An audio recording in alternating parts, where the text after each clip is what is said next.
திருச்சிற்றம்பலம்.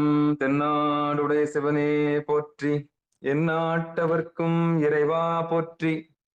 ஏகம்பத்துரையந்தாய் போற்றி, பாகம் பெண்ணுரு ஆனாய் போற்றி.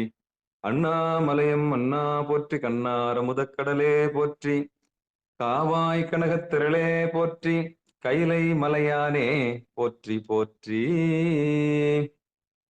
நமச்சிவாய வாழ்க, நாதன் தாள் வாழ்க. அன்பர்களுக்கு வணக்கம். நீங்கள் கேட்டுக்கொண்டிருப்பதும் பார்த்து கொண்டிருப்பதும் சிவநெறியே சீரான வாழ்வு தரும் என்கிற டெலிகிராம் சேனல் மூலம் இன்றிரவு 8 மணிக்கு சித்தாந்த சைவம் என்கிற தலைப்பின் கீழே சைவ சித்தாந்த வகுப்பு கடந்த 2 செவ்வாய்க்கிழமை தோறும் அறிமுக வகுப்பாக சித்தாந்த வகுப்பை நாம் துவங்கினோம். கடந்த 2 செவ்வாய்க்கிழமைகளில் நாம் அறிமுக வகுப்பு பார்த்தோம். ஐயா அவர்கள் சித்தாந்த ரத்னம், சேலம் மாவட்டம் ஆத்தூரில் வசிக்கக்கூடிய ஐயா ஸ்ரீதேவ் என்கிற சிவநேசன் ஐயா அவர்கள் வகுப்பெடுத்திருந்தாங்க. அதுல 2 அறிமுக வகுப்பு எடுத்திருந்தாங்க. அந்த அறிமுக வகுப்பினுடைய தொகுப்பு மீள் பதிவாக நீங்க கேட்டு, அந்த நிகழ்ச்சிக்கு வந்தவங்க, புதுசா வந்தவங்க அந்த பதிவை நீங்க ஒரு முறை கேட்டீங்கன்னா, உங்களுக்கு ஒரு முன்னோட்டம் கிடைக்கும். அதாவது என்ன அடுத்த நம்ம வகுப்புல என்ன செய்ய போறோம்ன்றது உங்களுக்கு கிடைக்கும். அந்த வகுப்பையும் நீங்க பார்க்கணும் முதல்ல. இன்னைக்கு வந்திருக்கிற நிகழ்ச்சிக்கு வருகை தந்திருக்கக்கூடிய அனைத்து அடியார் பெருமக்களுடைய பொன்னார் திருவடிகளை மனம், மொழி, மெய்களாலே வணங்கி வருக வருக என்று வரவேற்று நாம் நிகழ்ச்சிக்குள் நுழைவோம். இன்றைய நிகழ்ச்சியினுடைய தலைப்பு உண்மை விளக்கம். சித்தாந்த பயிற்சி வகுப்பிலேயே முத்தாய்ப்பாக முதலில் நடத்தக்கூடிய ஒரு வகுப்பாக இருக்கக்கூடிய இந்த உண்மை விளக்கம் என்கிற தலைப்பின் கீழே நாம் சிந்திக்க இருக்கின்றோம். இந்த தலைப்பை எடுத்து நமக்கு வழங்கக்கூடிய ஞானாசிரியராக இருக்கக்கூடிய, எடுத்து இயம்பக்கூடிய 17, 16, 18 வருடங்களாக அதில் அனுபவம் உள்ள ஐயா சிவத்திரு சித்தாந்த ரத்னம் ஸ்ரீதேவ் ஐயா அவருடைய பொன்னார் திருவடிகளை மனம், மொழி, மெய்களாலே வணங்கி நம்முடைய நிகழ்ச்சிக்கு அவர்களை வருக வருக என்று வரவேற்று நாம் இந்த சித்தாந்த வகுப்பு, அதாவது சித்தாந்த சைவம் என்கிற தலைப்பின் கீழே சைவ சித்தாந்த வகுப்பில் முதல் வகுப்பாக உண்மை விளக்கம் என்கிற தலைப்பின் கீழே ஐயா அவர்களை வழிநடத்தும்படி பணிவரம்போடு கேட்டு அமைகிறோம். திருச்சிற்றம்பலம், தில்லையம்பலம். ஐயா வாங்க ஐயா, ஸ்ரீதேவ் ஐயா வாங்க. சிவாயனம். திருச்சிற்றம்பலம். திருச்சிற்றம்பலம். தென்னாருடைய சிவனே போற்றி, எந்நாட்டவர்க்கும் இறைவா போற்றி. ஏகம்பத்துரை எந்தாய் போற்றி, பாகம் பெண்ணுரு ஆனாய் போற்றி. அண்ணாமலையம் அண்ணா போற்றி, கண்ணார முதற்கடலே போற்றி. காவாய் கனகத்திரளே போற்றி, கைலை மலையானே போற்றி போற்றி. குவளை கண்ணி கூரன் காண்க, அவளும் தானும் உடனே காண்க. சிற்றம்பலம். புழியற்கோன் வெப்பொழித்த புகழியற்கோன் கடல் போற்றி. ஆலிமிசை கல்மிதப்பில் அணைந்த பிரானடி போற்றி. வாழி திருநாவலூர் வன் தொண்டர் பதம் போற்றி. ஊழிமடி திருவாத ஊர திருத்தாள் போற்றி போற்றி. ஈராண்டில் சிவஞானம் பெற்று எந்த மெய்கண்டார் இணைத்தாள் போற்றி. நாராண்ட பல்லடியார்க்கு அருள் புரிந்த அருள் நந்தி நற்றாள் போற்றி. நீராண்ட கடந்தை நகர் மறைஞான சம்பந்தர் நிழல்தாள் போற்றி. சீராண்ட தில்லை நகர் உமாபதியார் செம்பதும திருத்தாள் போற்றி போற்றி. புன்புலால் யாக்கை புரைபுரை கனிய பொன்னெடும் கோயிலா புகுந்து என் என்பெலாம் உருக்கி எளியாயாண்ட ஈசனே மாசிலாமணியே. துன்பமே பிறப்பே இறப்புடுமயக்கம் தொடக்கலாம் அறுத்த நற்சோதி. இன்பமே உன்னை சிக்கன பிடித்தேன் எங்கெழுந்தருளுவது இனியே.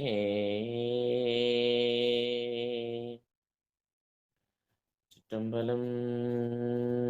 கருணை பொழி திருமுகத்தில் திருநீற்று முதலும் கண்டாரை வசப்படுத்த கனிந்த வாயழகும் பெருமை தரு துறவினோடு பொறை குலத்தில் பொறுத்தே. விஞ்ஞகனார் மலர்த்தாள்கள் பிரியாத மனமும் மறுவினர்கள் அகலாத ஞானமே வடிவாம் வளர்த்துரை செய் சிவஞான மாமுனிவன் மலர்த்தாள் ஒரு பொழுதும் நீங்காமல் யமதுலத்தில் சிரத்தில் ஓதிடும் நாவினில் என்றும் உன்னி வைத்தே உரைப்பாம். கைலாய பரம்பரையில் சிவஞான போத நெறி காட்டும் வெண்ணை பயில் வாய்மே மெய்கண்டான் சந்ததிக்கோர் மெய்ஞான பானுவாகி குயிலாரும் பொழில் திரு ஆவடு துறைவாள் குரு நமச்சிவாய தேவன் சயிலாதி மரபுடையோன் திருமரபு நீடூழித் தழைக மாதோ. எம்பிரான் திருஞான சம்பந்த பெருமான் திருவடிக் கமலங்கள் போற்றி போற்றி. திருச்சிற்றம்பலம். அனைத்து அடியார் பெருமக்களுடைய திருவடிகளையும் மனமொழி மெய்களால் வணங்கி மகிழ்கிறேன். திருச்சிற்றம்பலம். எனது ஞானாசிரியர் விக்ரமசிங்கபுரம் கா சண்முகமையா அவர்களுடைய திருவடியும் மனமொழிமைகளால் வணங்கி மகிழ்ந்து இந்த உண்மை விளக்கம் என்ற நூலை சிந்திக்க துவங்குவோம். திருச்சிற்றம்பலம். இன்னைக்கு நாம சிந்திக்க இருக்கிற நூல் உண்மை விளக்கம். இப்ப சைவ சித்தாந்தத்தினுடைய அடிப்படை கருத்துக்கள் எல்லாம் ஓரளவுக்கு மேலோட்டமா இந்த நூல் படிக்கிறதுக்கு நமக்கு என்ன தேவையோ அதையெல்லாம் ஓரளவுக்கு நம்ம பார்த்துட்டோம்.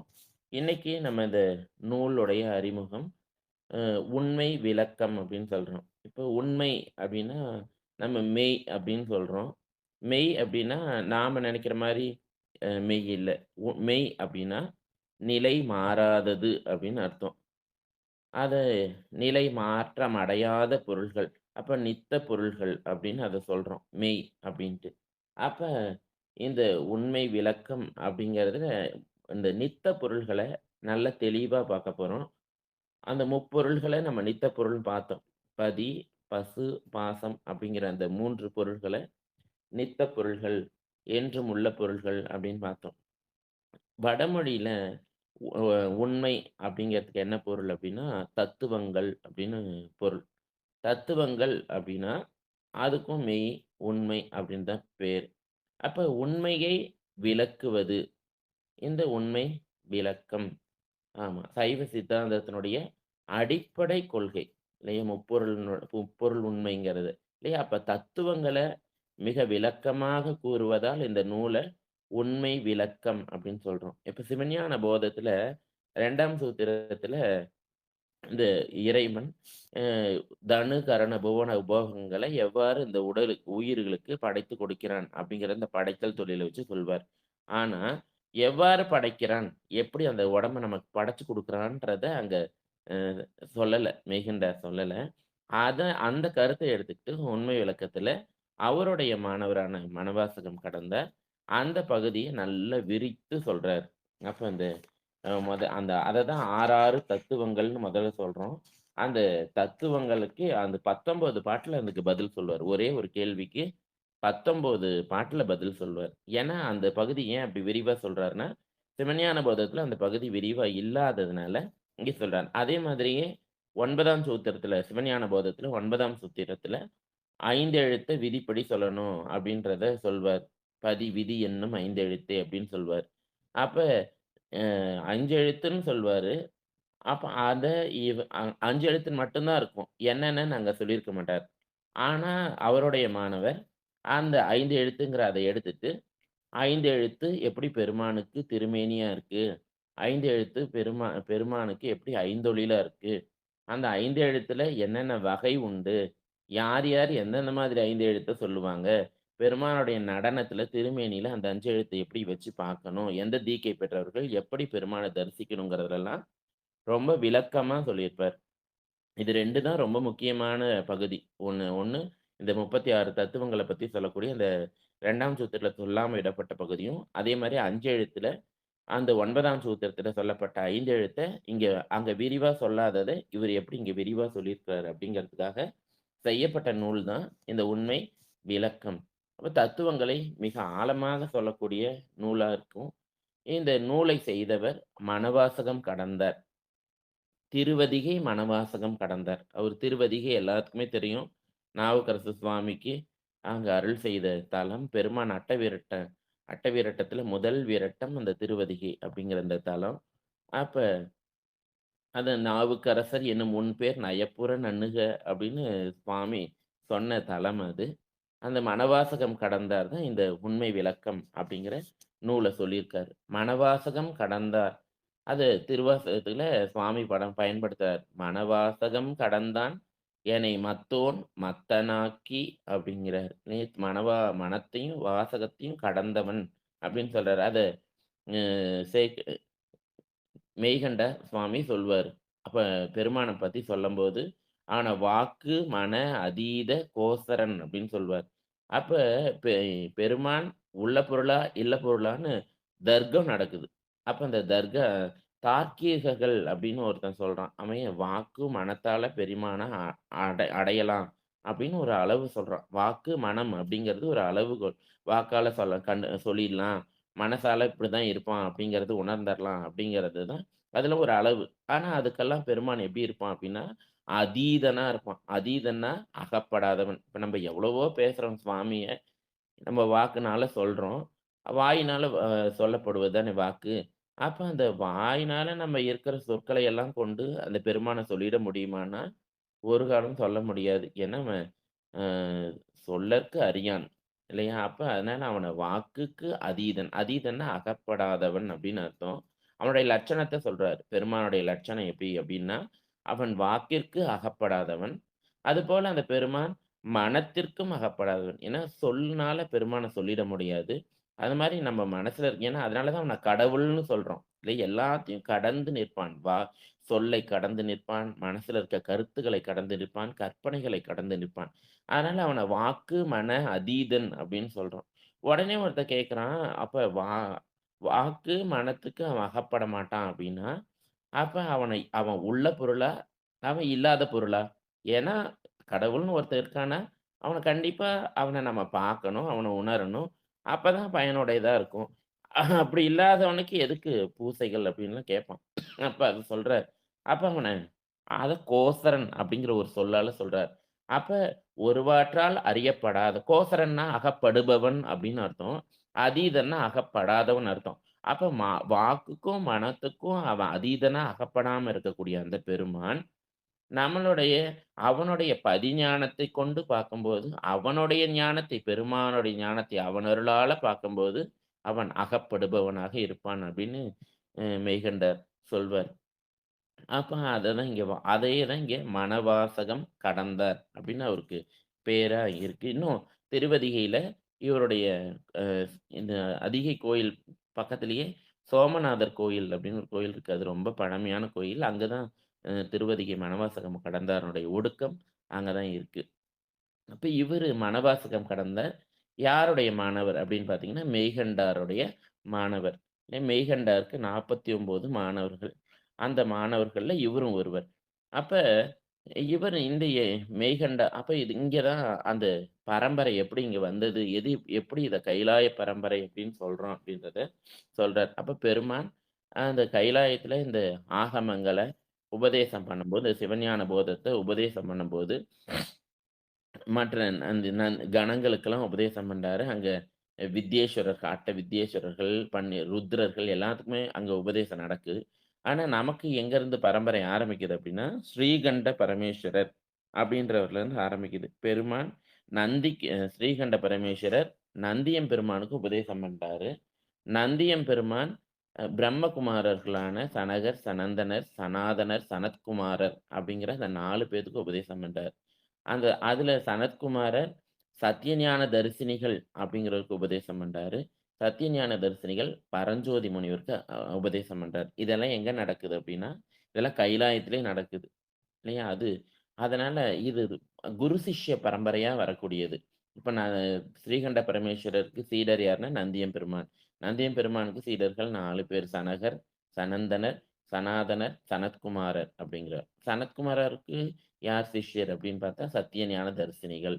சத்தியஞான தரிசினிகளுக்கு யாருன்னா முனிகள். அந்த பரஞ்சோதி முனிகள். அதுவரைக்கும் இவங்கலாம் கைலாயத்திலே இருக்காங்க. இது குரு சிஷ்ய பரம்பரையா தொடர்ந்து வரதுனால இதுக்கு சந்தானம் அப்படின்னு பேரு. இவங்கலாம் கைலாயத்திலே இருக்கனால இவங்களுக்கு அகச்சந்தான குரவர்கள் அப்படின்னு பேரு. அப்ப அகச்சந்தான குரவர்களா இருக்காங்க. இப்ப ம் அந்த பரஞ்சோதி முனிவர் ஒரு ஒரு தடவ கைலாயத்திலிருந்து அகத்தியர பார்க்கறதுக்காக வானவீதி வழியா போயிட்டுருக்காரு. அப்போ ஒரு இடத்துல அவருடைய வாகனம் தட்டுப்பட்டு நிக்குது.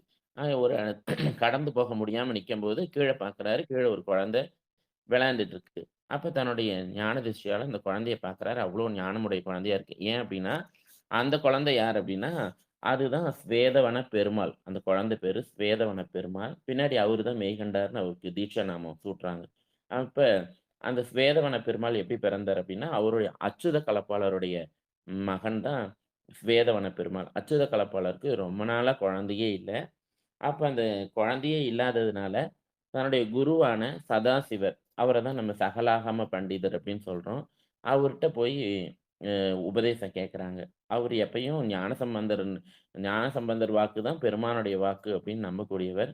அதனால ஞானசம்பந்த பெருமானுடைய தேவாரத்துல கயிறு சாற்றி பார்க்கும்போது, அ திரு வெண்காட்டு பதிகம்.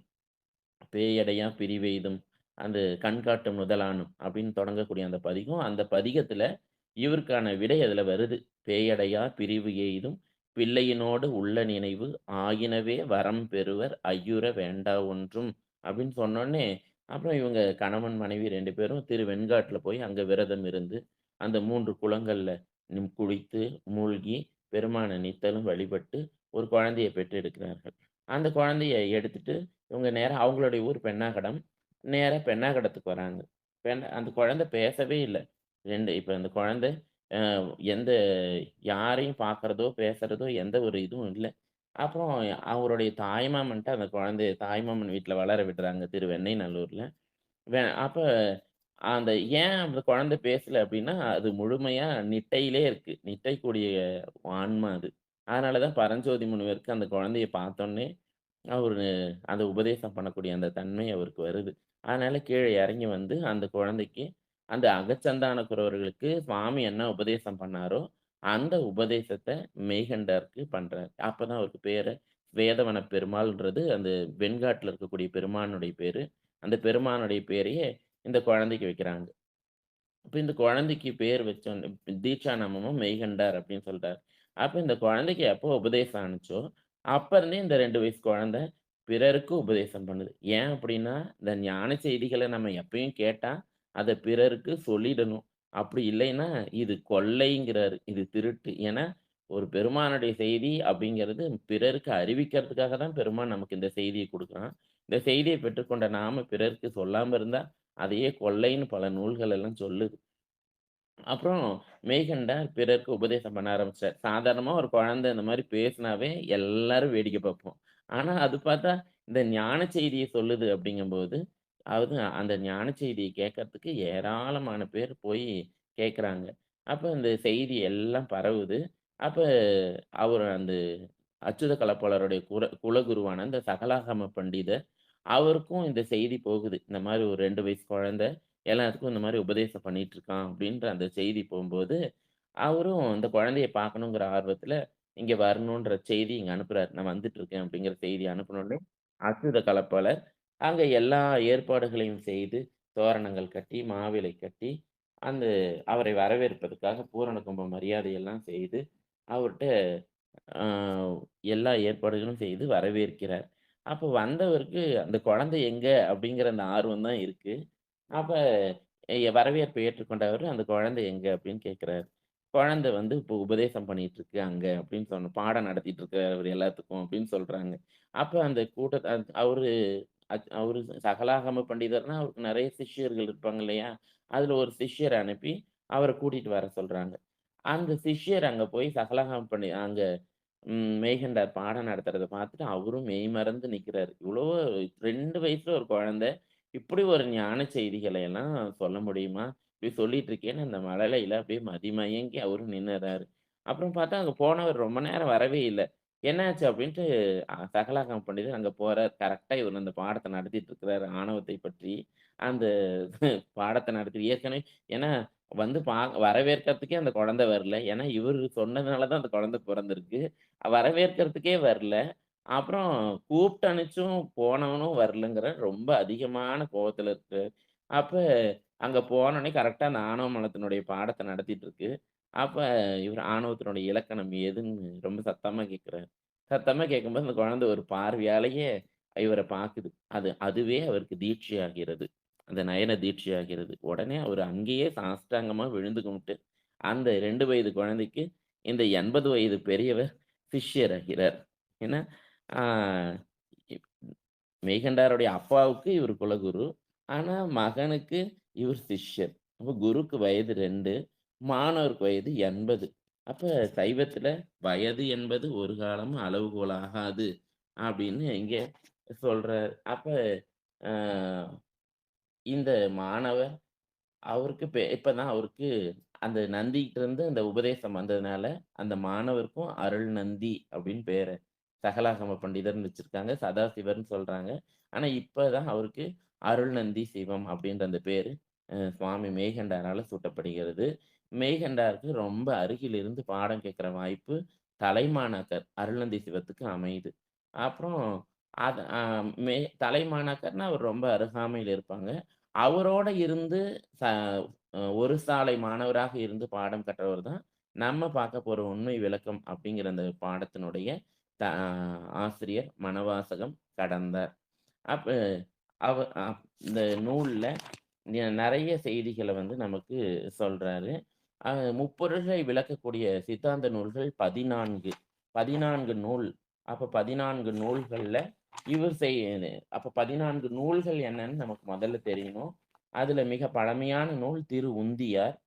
அப்புறம் அந்த திரு உந்தியார திருவியலூர் உய்யவந்த தேவநாயனார் அப்படிங்கிறவர் செய்றார். அதுக்கப்புறம் வந்த நூல் திருக்கடிற்றுப்படியார். அந்த உந்தியாருக்கு பொருள் செய்தது களீறு. அது களிற்றுப்படியார். இதை செய்தவர் திருக்கடவூர் உய்யவந்த தேவநாயனார். 2 பேத்துமே உய்யவந்த தேவநாயனார் தான். திரு உந்தியார் செய்தவர் திரு வியலூர் உய்யவந்த தேவநாயனார். கயிற்றுப்படியார் செய்தவர் திரு கடவூர் உய்யவந்த தேவநாயனார். அதுக்கப்புறம் சிவஞான போதம் அத மெய்கண்டார் சுவாமி செய்றாரு. அதுக்கப்புறம் அந்த மெய்கண்டார் சுவாமி செய்த சிவஞான போதத்துக்கு உரை செய்றார். சிவஞான சித்தியார் அப்படிங்கிற அவருடைய தலைமானவர் அருள்நந்தி சிவாச்சாரியார். எ அ சிவஞான சித்தியார். அதுல 2 பரப்பக்கம், சுபக்கம் அப்படின்னு 2 பகுதியா இருக்கும். அந்த நூல் செய்றாரு. அப்புறம் இருபா 20 அப்படிங்கிற நூல செய்றாரு. அருணந்தி சிவாச்சாரியார். அதுக்கப்புறம் நம்ம ஆசிரியர் திருவதிகை மணவாசகம் கடந்த இந்த உண்மை விளக்கம்ங்கிற நூல் சொல்றார். 7வதா சங்கற்ப நிராகரணம், 8 சிவப்பிரகாசம், 9 திருவருட்பயன், 10 வினாவெண்பா, 11 போற்றி புகழொடை, 12 உண்மைநெறி விளக்கம், 13 கொடிக்கவி, 14 நெஞ்சுவிடு தூது. இந்த 8 நூல்களையும் உமாபதி சிவாச்சாரியார் ஒருத்தர் செய்றார். அப்ப இதுதான் இந்த சாத்திரத்தில் நமக்கு சொல்லக்கூடிய இந்த 14 நூல்களும், அதனுடைய ஆசிரியர்களும். இது எழுதப்பட்டது எப்ப அப்டின்னா, 12ஆம் நூற்றாண்டினுடைய முற்பகுதி, 14ஆம் நூற்றாண்டினுடைய முற்பகுதி வரைக்கும் இந்த நூல்கள வந்து செய்துட்டு இருக்காங்க. அப்ப எ அவ்ளோ உன்னதமான நூல். ஏன்னா, இப்ப சித்தாந்தம் இப்ப சாத்திர நூல்கள எல்லாருமே படிக்கலாம். ஆனா, சித்தாந்தத்த எல்லாரும் படிக்க முடியாது. ஏன்னா, சாத்திர நூல்கள் எல்லாம் இப்ப பார்த்தீங்கன்னா, நால்வர்லயே பார்த்தீங்கன்னா, அ எம் நால்வரும் நின்னுட்டு இருப்பாங்க. சமயக்குரவர்கள் 4 பேர் நிப்பாங்க. சந்தானக்குரவர்கள் 4 பேர் உட்கார்ந்திருப்பாங்க. ஏன்னா, சமயக்குரவர்கள் அந்தந்த இடங்களுக்கு சென்று மக்களுடைய பக்குவத்தை தெரிந்து, அவர்களுக்கு தகுந்த மாரி இந்த பக்தி மார்க்கத்த எடுத்துட்டு போனாங்க. அப்ப சந்தானக்குரவர்கள் பார்த்தீங்கன்னா, மடம் அமைத்து ஒரு இடத்துல தங்கி இருந்தாங்க. அதனால அவங்கள உட்கார வச்சிருக்காங்க. இவங்க நிக்கிறாங்க. சந்தானக்குரவர்கள் அவங்க பக்குவமுடைய ஆன்மாக்கள் தான் இங்க சென்று இந்த மடங்கள்ல சென்று, இதையெல்லாம் படிக்கணும், இந்த நூலை எல்லாம் படிக்கணும் அப்படிங்கிற அந்த ஆர்வத்துல அங்க போவாங்க. அதனால இவர்கள் எல்லாம் உட்கார்ந்திருப்பாங்க. அப்புறம் இந்த நூலை இவர் எப்படி செய்திருக்காரு அப்படின்னா, அ பிரச்சனோத்திரம், பிரச்சன உத்திரம் அப்படிங்கிற முறை அப்படின்னா, அது வினா, விடை முறைன்னு சொல்றாரு. வினா மாணவர் கேள்வி கேட்கிற மாரியும், ஆசிரியர் பதில் சொல்ற மாரியும், வினா, விடை முறையாக நமக்கு இந்த நூல் செய்திருக்காரு. அ இப்ப இந்த மாரி நம்ம சாத்திரத்தில இந்த மாரி 2 நூல் இருக்கு. வினா வெண்பா ஒண்ணு இருக்கு. இருபா 20 2 நூலும் இதே மாதிரி கேள்வி கேட்கிற நூல். ஆனா, அதுல கேள்வி இருக்குமே ஒழிய, பதில் இருக்காது. ஆனா, இந்த நூல்ல கேள்வியும் இருக்கும். அதுக்கான பதிலும் இருக்கும். இந்த மாரி நூல்கள படிக்கிறதுக்கு முன்னாடி, கட்டளை நூல்கள் அப்படின்னு நூல்கள் இருக்கும். ஏன் அப்ப பார்த்தீங்கன்னா, இப்ப சிவப்பிரகாசம்னு ஒரு நூல் இருக்குன்னா, சிவப்பிரகாச கட்டளை அப்படின்னு ஒரு நூல். இந்த சிவப்பிரகாச நூல நம்ம படிக்கிறதுக்கு முன்னாடி, அந்த சிவப்பிரகாச கட்டளை அப்படிங்கிற நூல நம்ம படிச்சுட்டு, அப்புறமா சிவப்பிரகாசம் படிச்சோம்னா, ஓரளவுக்கு ஏதாவது நமக்கு கொஞ்சம் கொஞ்சமாவது புரியும். ஏன் அப்படின்னா, இந்த கட்டளை நூல்கள் எல்லாம் பார்த்தீங்கன்னா, உரையாடுவது போல இருக்கும். 2 பேர் பேசிக்கிறது போலவே இருக்கும். அதனால அது கொஞ்சம் அப்படி கேள்வி கேட்டு அப்படி படிக்கிறதுனால, அ கொஞ்சம் அது நினைவுல வைத்துக் கொள்வதற்கு மிக எளிதாக இருக்கும் அப்படிங்கிறதுக்காக, அந்த மாரி செய்திருக்காங்க. இந்த நூல் முப்பொருளை சொல்லும் நூல். அப்ப இந்த 3 பொருள பத்தி சொல்லுது. பதி, பசு, பாசம். அப்ப பதி நமக்கு கண்ணுக்கு தெரிய மாட்டான். உயிரும் நம்ம கண்ணுக்கு தெரியாது. அது உடனே அந்த மாரி தெரியாத பொருள்கள பத்தி சொன்னா சரியா புரியாது. அதனால முதல்ல கண்ணுக்கு தெரியிற பாச பொருள்கள பத்தி முதல்ல சொல்றாரு. இது நியாய நூல்கள்ல "தூல அருந்ததி நியாயம்" அப்படின்னு சொல்லுவோம். முதல்ல அ தூலம் அப்படின்னா கண்ணுக்கு தெரியறது. இப்ப அருந்ததி நட்சத்திரத்த நம்ம பார்க்குறோம்னா, அருந்ததி நட்சத்திரம் கண்ணுக்கு தெரியாது. ரொம்ப லைட்டா இருக்கும். ஆனா, அதுக்கு பக்கத்துல இருக்கக்கூடிய வசிஷ்ட நட்சத்திரம் பார்த்தீங்கன்னா, ரொம்ப நல்லா பளிச்சுன்னு இருக்கும். அப்ப அந்த நட்சத்திரத்த காட்டுவாங்க. வசிஷ்ட நட்சத்திரத்த காட்டி, இதுதான் அருந்ததி நட்சத்திரம்னு கொஞ்ச நாள் காட்டிட்டே இருப்பாங்க.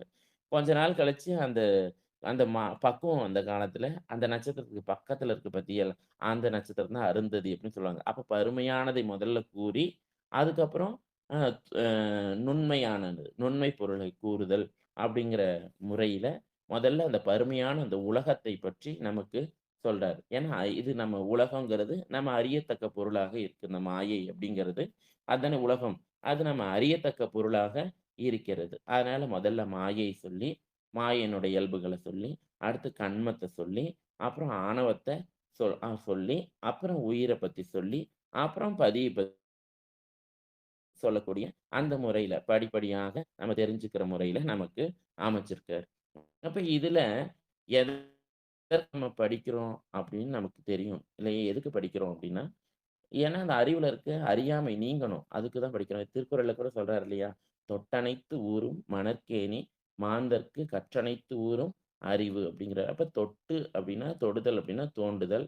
அனைத்து அப்படின்னா எவ்வளவு. அப்ப ஊரும். அப்ப நீங்க எவ்வளவு தோண்டுறீங்களோ, அந்த அளவுக்கு ஊரும். ஊரும்னா வெளிப்படுதல்னு அர்த்தம். அப்ப தோண்ட தோண்ட எவ்வளவு எப்படி நம்ம எந்த அளவுக்கு தோண்டுறோமோ, அந்த அளவுக்கு நீர் என்ன பண்ணுது? வெளிப்படுது அப்படின்னு சொன்ன திருவள்ளுவர், அடுத்து சொல்ல மணற்கேணி அப்படிங்கிறாரு. ஏன்னா மணல் கேணி அப்படின்னு தோண்டும்போது நம்ம கொஞ்சம் ஜாக்கிரதையா தான் தோண்டணும். மணல் பாங்கா இருக்க பகுதியில. ஏன் அப்படின்னா, அந்த மணல தோண்டும்போது அது தூர்ந்து போறதுக்கு நெறைய வாய்ப்புகள் இருக்கு. இல்லையா? அப்ப அந்த தோண்டுதலும், அது தூர்ந்து போகாம பார்க்கறதும் 2ம் ஒரே நேரத்திலேயே நடக்கணும். இல்லையா? அதனால தான் இங்க சொல்றார், "தொட்டனைத்து ஊரும் மணற்கேணி." அதுபோல நாம புதிய பாடங்கள படிக்கும்போது, பழைய பாடங்கள நம்ம மறக்காம இருக்கணும். ஏன்னா, ஒரு பெரியவங்க அவரு அ ஒ தெய்வ புலவர் இல்லையா? அவரு கேணின்னு சொல்லியிருக்கலாம். ஆனா, மணற்கேணி அப்படின்னு சொல்லும்போது, அது ஏன்னா 2ம் ஒழுங்கு நிகழணும். தோண்டுதலும், அந்த தூறாமல் பார்த்துக் கொள்ளுதலும் உடன் நிகழ்ச்சியா நடக்கணும். அதுபோல நாம படிக்கிற புது பாடமும், நம்ம ஏற்கனவே பார்த்த 2 வகுப்புல நம்ம பார்த்த பாடங்களும் நமக்கு மறக்காம இருந்தா தான், இந்த பாடம் நமக்கு சிறப்பாக என்ன பண்ணும்? விளங்கும். ஏன் அதுக்காக தான் இத சொல்றாரு. ஏன் இந்த மாரி சொல்றாரு அப்டின்னா, இப்ப இதையெல்லாம் நினைவுல நிறுத்தணும். நம்ம சொல்ற அத்தன செய்திகளும் இதெல்லாம் பெருமான் சொன்ன ஆகமத்திலிருந்து வந்த செய்திகள். இதெல்லாம் நம்ம நினைவுல நிறுத்தணும். நினைவுல நிறுத்தணும்னா, நம்ம கேட்டு அப்படியே வச்சுக்க முடியாது. ஏன்னா, நம்மளுடைய அறிவே எப்படிப்பட்ட அறிவு அப்டின்னா, அ அறி ந இந்த உயிரினுடைய லட்சணத்த சொல்லும்போது, விட்டு விட்டு அறியக்கூடிய அறிவு, மறந்து மறந்து அறியக்கூடிய அறிவு அப்படின்னு நம்ம சொல்றோம். அறிவித்தால் அறியக்கூடிய அறிவுன்னு நம்ம சொல்றோம். அதனால நமக்கு எதெல்லாம் காதுல மட்டும் கேட்கறது எல்லாமே நம்ம கண்டிப்பா என்ன ஆயிடும்? மறந்துடும். இல்லையா? அதனால இத குறிப்பு எடுக்கணும். அதுதான் இங்க முக்கியமா நம்ம செய்ய வேண்டியது. ஏன்னா, திரும்ப என்ன சொன்னாங்கன்னு எடுத்து பார்க்கும்போது, என்ன சொன்னாங்கன்னு பிளாங்க்கா இருக்கிறத விட, இதுல குறிப்பு எடுத்து நம்ம பார்க்கணும். இல்லையா? அப்ப அததான் நாம யாரு? நமக்கு உறவு எது? பகை எது? அப்படின்னு நம்ம உணரணும் அப்படின்னா, கண்டிப்பா நாம இந்த மாதிரி எல்லாம் கொஞ்சம் உயிரினுடைய முயற்சியும் கொஞ்சம் இருக்கணும். அப்பதான் நம்ம எதுவுமே செய்ய முடியும். சிவபோக சாரத்துல ஒரு பாட்டுல 5யும் சொல்றார். "எங்கும் இருக்கும் அறிவு நீ. எங்கும் இருக்கும் அறிவு நீ. ஏகமாய் அங்கங்கு உணர்த்தும் அறிவு நாம்." அப்ப எங்கும் இருக்கும் அறிவு நீ. ஏகமாய் நீங்கிறது அந்த இடத்துல பசுவ சொல்றாரு. அங்கங்கு உணர்த்தும் அறிவு நாம். அப்ப இந்த பசுவுக்கு உணர்த்தக்கூடிய அங்கங்குன்னா அவ்வப்போது. அந்த உயிருக்கு உணர்த்தக்கூடிய அறிவு நாம். அப்டின்னா, அது உணர்த்துறவன் அப்டின்னாவே அது கண்டிப்பா பெருமானால மட்டும் தான் முடியும். ஏன்னா யாருக்கும், யாராலயும் எதையும் சொல்லிடவே முடியாது. ஒரு செய்தி யாராவது நமக்கு அது சொல்றாங்கன்னா, அது கண்டிப்பா பெருமானுடைய செய்தியா மட்டும் தான் இருக்க முடியும். ஏன்னா அறிவித்தல் அப்டிங்கிறது அவனால மட்டும் தான் முடியும். நாம அறியக்கூடிய அறிவு. இல்லையா? அதனால இங்க சொல்றார். "அங்கங்கு உணர்த்தும் அறிவு நாம்." அப்ப அறிவை பெறக்கூடியவன் பசு, அறிவை கொடுக்கக்கூடியவன் இறை. பொங்கு மலம் மறைத்தல். இந்த அறிவு குடுக்கிறவன்ட்டருந்து பெற முடியாம தடுப்பது. அதான் பொங்கு மலம் மறைத்தல். அதான் ஆணவம். மலம்னு சொன்னாவே அது ஆணவத்த தான் குறிக்கும். அப்புறம் மாயை மயக்குதல். மாயை என்ன பண்ணும்? மயக்கும். ஏன் அப்டின்னா, மயக்குதல் அப்படின்னா இங்க எத சொல்றாரு அப்படின்னா, நன்மையெல்லாம் நமக்கு தீமையா தெரியுது. தீமையெல்லாம் நன்மையா தெரியும். இந்த உலகத்துல பார்த்தீங்கன்னா, இப்ப கோயிலுக்கு போறது, இறைவனை வழிபாடு செய்யறது, திருநீர் பூசுறது, உருதிராகம் போடுறது, இதெல்லாம் ரொம்ப உண்மையா நம்ம செய்ய வேண்டிய செயல். ஆனா, இதெல்லாம் செய்யறனா மயக்கத்துல இருக்கவங்க என்ன சொல்லுவாங்க? இதையெல்லாம் பழித்து தான் பேசுவாங்க. நன்மையெல்லாம் அவங்களுக்கு தீமையா தான் தெரியும். தீமையான அந்த உலகம் நன்மையா தெரியும். அததான் இங்க சொல்றாரு. மாயை, மயக்குதல், விகார பலம் அனைத்தும் கன்மமலம். அப்ப விகாரம், விகாரம் அப்டின்னா, இந்த ஆன்மாக்கள்ட்ட ஏற்படக்கூடிய விகாரம். விருப்பு, வெறுப்பு, பிறப்பு, இறப்பு இதெல்லாம் எதனால நடக்குது அப்டின்னா, நம்ம செய்து வைத்திருக்க வினைக்கு தக்கன நடக்குது அப்டிங்கிறது சிவபோக பாடல்ல எல்லாத்தையும் ஒரே மாதிரியா நமக்கு என்ன பண்ணிர்றாரு, சொல்லிர்றாரு. அப்ப இதுல இந்த உண்மை விளக்கும் நூல் சித்தாந்த உண்மைகளை மிக தெளிவாக சொல்லுது. அப்ப தெளிவாக சொல்லும்போது, அ அ அதே மாரி ரொம்ப விரிவா சொல்லாம தெளிவாவும் சொல்லுது. ஆனா சுருக்கமாகவும் சொல்கிறது. ஏன் அப்டின்னா, தொடக்கத்துல கற்போருக்கு ஏற்ற வகையில இருக்கணும். அதனால தான் நமக்கு முதல்ல எடுத்தோனே உண்மை விளக்கத்த வச்சிருக்காங்க. ஏன்னா தொடக்கத்துல கற்கிறவர்களுக்கு ரொம்ப ஹெவியா குடுத்துட்டோம்னா, அவங்களுக்கு இதுல ஒரு மலைப்பு வந்துரும். அதனால தொடக்கத்துல கற்போருக்கு ஏற்ற வகையில குடுக்குறாரு. அப்ப இத உண்மை, பொது அப்படின்னு 2 வகையா நமக்கு என்ன பண்றாரு, பிரிச்சு குடுக்குறாரு இந்த ஆசிரியர். அவ இவருடைய காலம் மெய்கண்டாருடைய காலம் தான். இந்த உண்மை விளக்க நூல் எப்படி அமைந்திருக்கு அப்படின்னா, வெண்பால செய்திருக்கார். இப்ப வெண்பா அப்படிங்கிறது எழுதுறது ரொம்ப கஷ்டம். ஆனா படிக்கிறவங்களுக்கு அது ரொம்ப ஈஸியா இருக்கும். மனப்பாடம் பண்ணிக்கிறதுக்கு ரொம்ப எளிமையா இருக்கும். அதனால இந்த செய்யுள வெண்பால செய்திருக்காரு. இந்த நூல்ல 54 வெண்பாக்கள் உள்ளது. அதுல 1 காப்புச்செய்யுள். மீதி 53 வெண்பாக்களும் பாடமா இருக்கு. அது நமக்கு வினா விடை முறையில, அதாவது உரையாடல் முறை. ஏன்னா உரையாடல் முறையில இருந்தா நமக்கு எளிதில் விளங்கும் அப்படிங்கிறதுனால, நமக்கு அந்த உரையாடல் முறையில இந்த நூல் குடுத்திருக்காரு. அ மெய்கண்டார் இவரு நூல்ல சிவஞான போதம் சொல்லும்போது, அவரு முதல்ல பதிய சொல்றாரு. அப்புறம் பாசத்த சொல்றாரு. அப்புறம் பசுவ சொல்றாரு. அப்புறம் திரும்ப அ பசுவ சொல்றாரு, பாசம் சொல்றாரு, பதி சொல்றாரு. இந்த மாரி முறையில அமைச்சிருக்காரு. அருள்நந்தி சிவாச்சாரியாருடைய தலைமை மாணவரும் முதல்ல பதி, அப்புறம் பாசம், அப்புறம் பசு அப்படி சொல்றாரு. உமாபதி சிவாச்சாரியார் பதிய முதல்ல சொல்லி, அடுத்து பசுவ சொல்லி, அப்புறம் பாசத்த சொல்றார். நம்ம ஆசிரியர் மணவாசன் கடந்தார், முதல்ல பாச பொருள்கள் தூலமா இருக்கு. அத முதல்ல நீ தெரிஞ்சுக்கோ. அப்புறம் அத விட நுண்மையா இருக்கக்கூடிய பசுவ தெரிஞ்சுக்கோ. அப்புறம் பதிய தெரிஞ்சுக்கோன்னு அந்த தூல அருந்ததி நியாயமாக நமக்கு இத சொல்றார். அப்ப இந்த நூலுடைய சிறப்பு என்ன அப்படின்னு பார்த்தோம்னா, எந்த நூல்லயும் சொல்லப்படாத நடராசரின் தத்துவம் இந்த நூல் போல இனிதாக சொல்லக்கூடிய நூல் எதுவுமே இல்லன்னே சொல்லலாம். அப்படி நடராஜனுடைய தத்துவத்தை மிக அருமையாக விளக்கக்கூடிய பெருமானுடைய திருக்கூத்து. அந்த திருக்கூத்தினுடைய சிறப்பு என்ன அப்படிங்கிறத இந்த நூல் மட்டும் தான் சொல்லுது. அதனால இந்த நூல் எந்த நூலுக்கும் இல்லாத ஒரு சிறப்பு இந்த நூலுக்கு ரொம்ப இருக்கு அப்படிங்கிறத நமக்கு இதுல சொல்றார். இது நூலினுடைய அமைப்பு, அறிமுகம். ஆசிரியருடைய அறிமுகத்தையும் நம்ம பார்த்தோம். இப்ப நூல்ல முதல் பாடல்ல நமக்கு காப்பு செயல் செய்து குடுத்திருக்காரு. காப்பு.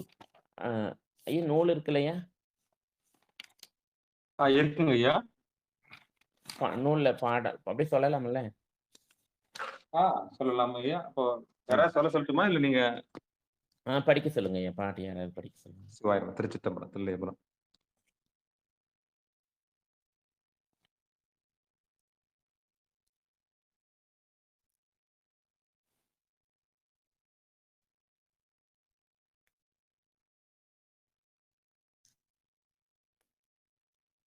அம்மா பிரேமாம்மா சொல்றீங்களா?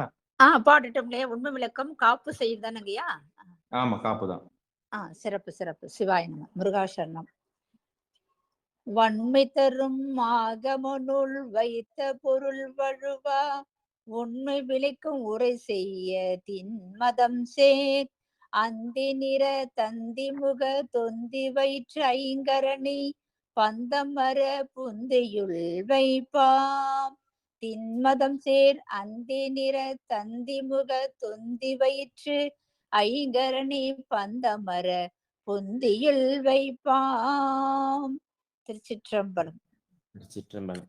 முதல்ல காப்பு அப்படின்னா என்னன்னா, பாதுகாப்பு. அது நமக்கு ரட்சைன்னு சொல்லுவோம். இல்லையா?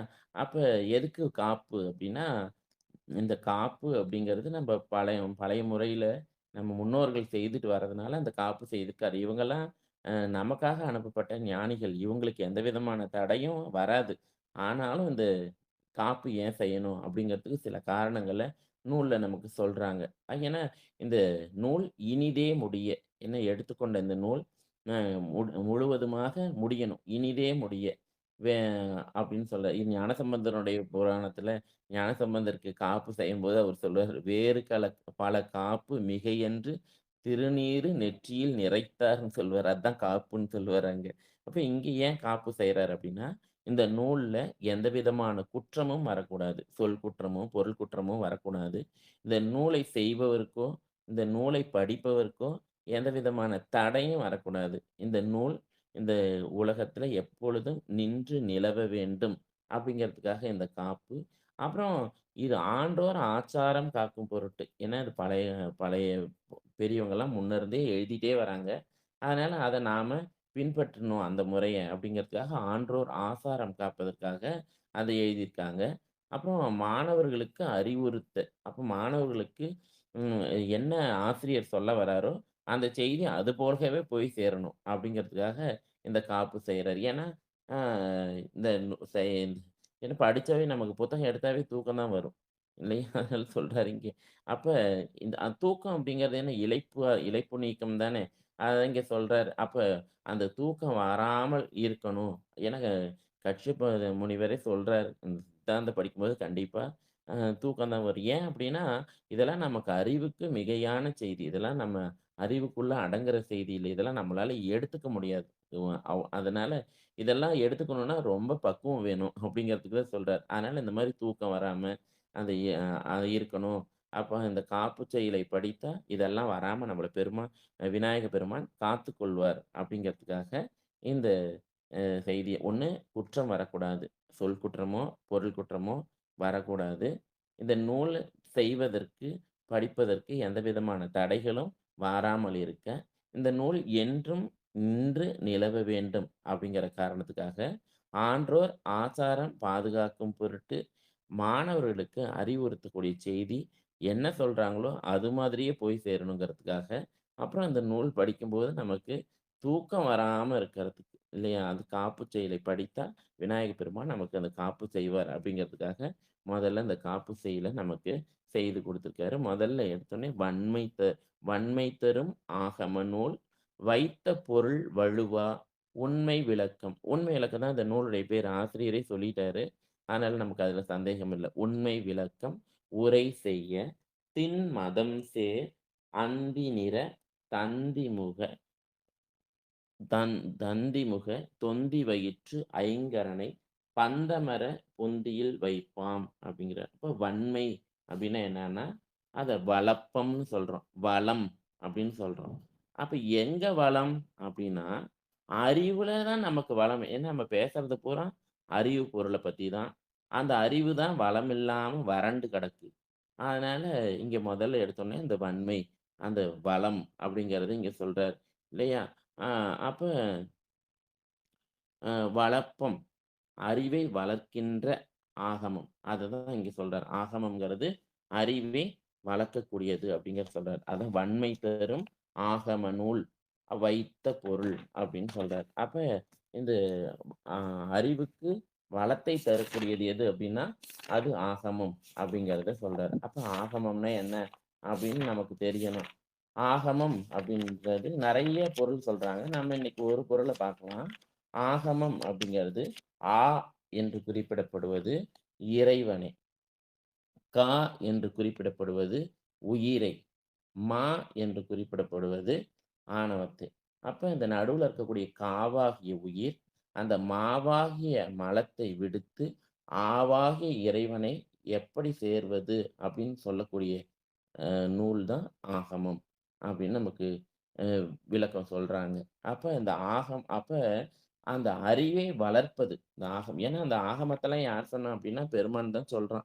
இல்லையா? அதனால வன்மை தரும் ஆகம நூல் அப்படின்னு சொல்றாரு. ஏன்னா சித்தாந்தம் அப்படிங்கிறது அந்த ஆகமத்திலிருந்து நமக்கு குடுத்ததுதாங்கிறது தான் சொல்றாரு. ஏன்னா, அந்த ஆகமத்திலிருந்து வழுவாம வைத்த பொருள் வழுவா உண்மை விளக்கம். ஆகமத்தில என்ன சொல்லப்பட்டதோ, அதுல கொஞ்சம் கூட ஆகமத்தில பெருமான் சொல்லும்போது, அவன் என்ன பொருள் வைத்தானோ, அதுல வழுவான். வழுவான் அப்படின்னா, நம்ம இஷ்டத்துக்கு இந்த பதிவாக்கியத்தில எதையும் சேர்க்கவும் கூடாது, எதையும் நீக்கவும் கூடாது. உள்ளதை உள்ளபடி சொல்லணும். அதனால தான் இங்க வழுவா அப்படின்றத சொல்றாரு. அப்ப அந்த ஆகமம் நமக்கு அது இறைவனால செய்யப்பட்டது. ஏன்னா, அது சித்தாந்தம் அப்படின்னு சொன்னாமே, அது சித்திக்கப்பட்ட முடிவு. அதுக்கு மேல ஒரு இல்ல. அதனால இங்க சொல்றார். அப்ப மாறாத அறிவுடைய பெருமானால் சொல்லப்பட்டது. அதனால இதுலயும் எந்த மாறாதது. எப்பயுமே என்ன பண்ணாதுன்னா மாறாதது. ஏன்னா வேதம், ஆகமம் 2யுமே பெருமான் தான் சொல்றான். வேதம் அப்படிங்கிறது அப்படின்னா என்ன அப்படின்னா, அந்த வித் அப்படிங்கிறது அதனுடைய வேர்ச்சொல். வித் அந்த சொல். ஏன்னா ஆ அதுதான் பகுதி. இப்ப விகுதிக்கு பொருள் இல்ல. அது விகுதிங்கிறது எப்பயுமே காலத்தையும், திணையையும் காட்டக்கூடியது தான் விகுதி. அந்த பகுதி என்ன அப்படின்னு பார்த்தீங்கன்னா, வித். வித்னா அறிவு அப்படின்னு அர்த்தம். அப்ப அறி அ அந்த அறிவு வளர்வதற்கான கருவி அந்த வேதம். அறிவு நிகழ கருவி. இப்ப புத்தகம்னு சொல்றோம். புத்தகத்த எப்படி பிரிக்கலாம்னா, அ அதுக்கு புத்தகம் அப்படிங்கிறதுக்கு பொருள் என்னன்னா, அகத்தை புதுப்பிப்பது. அப்படிதானே? அப்ப அகம்ங்கிறது நமக்கு அறிவு. அப்ப அந்த அறிவை எப்படி புதுப்பிப்பது அப்படின்னா, நூல் கொண்டு துலக்குதல். அப்ப நூல படிக்க படிக்க தான் இந்த அறிவு நமக்கு தூய்மை அடையுங்கிறது தான் இங்க புத்தகம் அப்படின்னு சொல்றேன். இப்ப நூல்னா, இப்ப அ பஞ்சு, பஞ்ச சுத்தம் செய்து, குற்றம் நீக்கி, முறுக்கினால் நூல் வருது. அதுபோல இங்க நல்ல சொற்களை எல்லாம் பொறுக்கி கோர்த்தால் அதுவே நூல் அப்படிங்கிறார். அதனால இந்த நூலா பெருமான் நமக்கு அருள் செய்திருக்கான். இந்த ஆகமங்கள.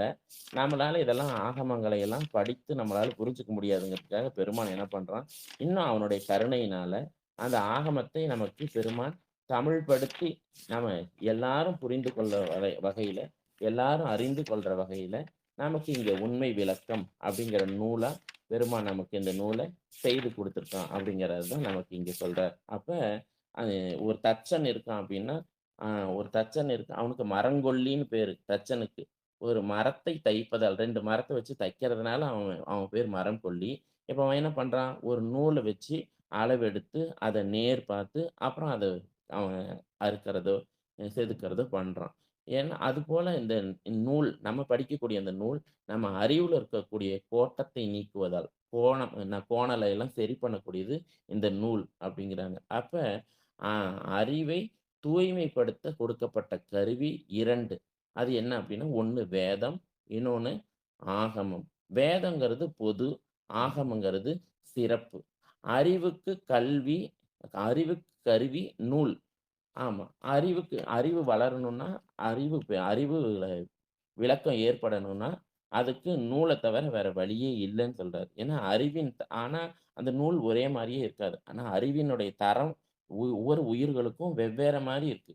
அதற்கு தகுந்தாற் போல நமக்கு நூல் இருக்கணும். இல்லையா? அதனால தான் இந்த நூல பெருமான் 2ஆ சொல்றான். ஒன்று இந்த வேதம்னு சொல்லப்படக்கூடிய இந்த நூல் யாருக்கு அப்டின்னா, அது உலகருக்கு. உலகியல்ல விருப்பமுடையவர்களுக்கு சொல்லப்படுவது இந்த வேதம்.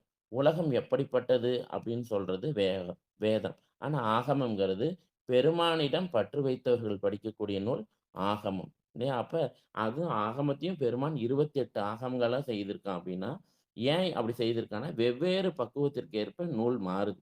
இல்லையா? அப்போ உணர்த்தும் முறை ஒருத்தருக்கு ஒருத்தர் அது வேற மாரி தான் இருக்கும். இப்ப தமிழ் அப்படிங்கிற சொல்ல எடுத்துக்கிட்டாவே, இப்ப தமிழ முத்தமிழ்ன்னு சொல்றோம். இப்ப தமிழ நம்ம பிரிக்கிறோம் அப்படின்னா, அந்த தமி அப்படிங்கிறது தான் அதனுடைய பகுதி.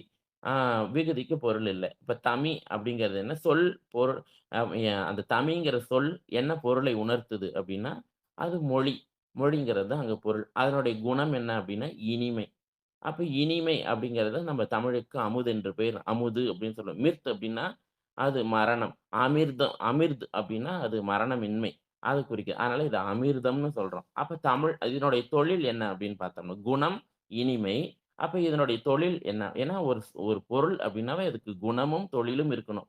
அப்ப இந்த மொழி, தமிழ் அப்படிங்கிற இந்த பொருளுக்கு குணம் என்னன்னா இனிமை. இதனுடைய தொழில் என்ன அப்படின்னா, தனித்து நின்று இயங்குகின்ற தன்மை.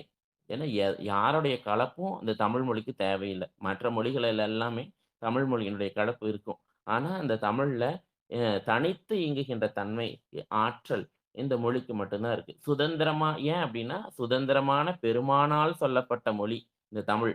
அதனால இது சுதந்திரம் உடையது. அ அப்ப இது ஆதிசிவன் தந்த மொழி.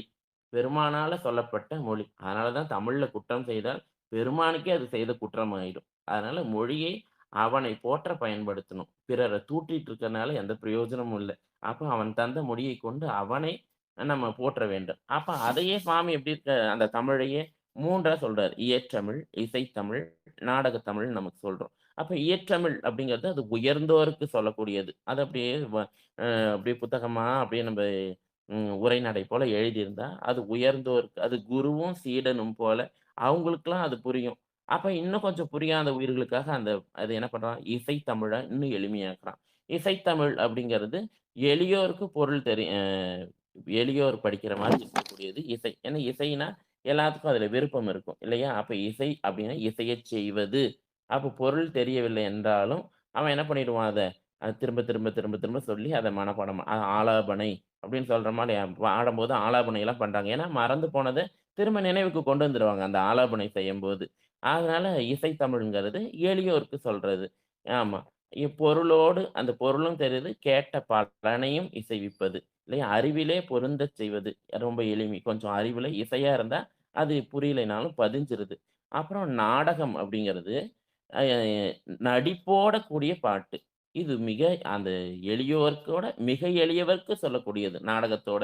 ஏன்னா எல்லாருக்கும் பயன்பட வேண்டுங்கிறத பெருமான் இந்த தமிழ இந்த மாரி பண்ணியிருக்கான். அறிவுக்கு தகுந்தாற் போல பெருமான் நமக்கு இந்த மாரி செய்து குடுத்திருக்கான்.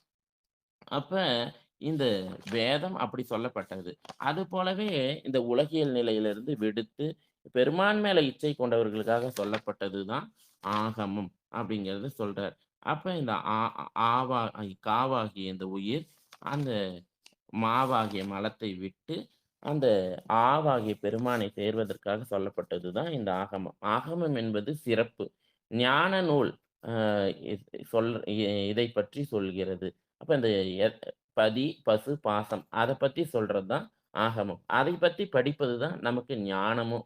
அப்ப என்ன சொல்லுது இந்த ஆகமம் அப்டின்னா, பூசை செய்ன்னு நமக்கு வேதம் சொல்லுது. அந்த பூசை எப்படி செய்வது என்று விரிவாக சொல்வது ஆகமம். அப்ப ஞானம் எப்போது வரும்? யார் மூலம் வரும்? யார் தருவார் என்பதை சொல்றது தான் விரிவாக கூறுவது ஆகமம். அப்ப பெருமான் இந்த பக்குவமுடைய உயிர்களுக்கு இல்லையா? அது பரம்பரையாக ஏன்னா பெருமான் சொல்றான். அப்புறம் சந்தான குரவர்கள் வழியா நமக்கு வருது இல்லையா?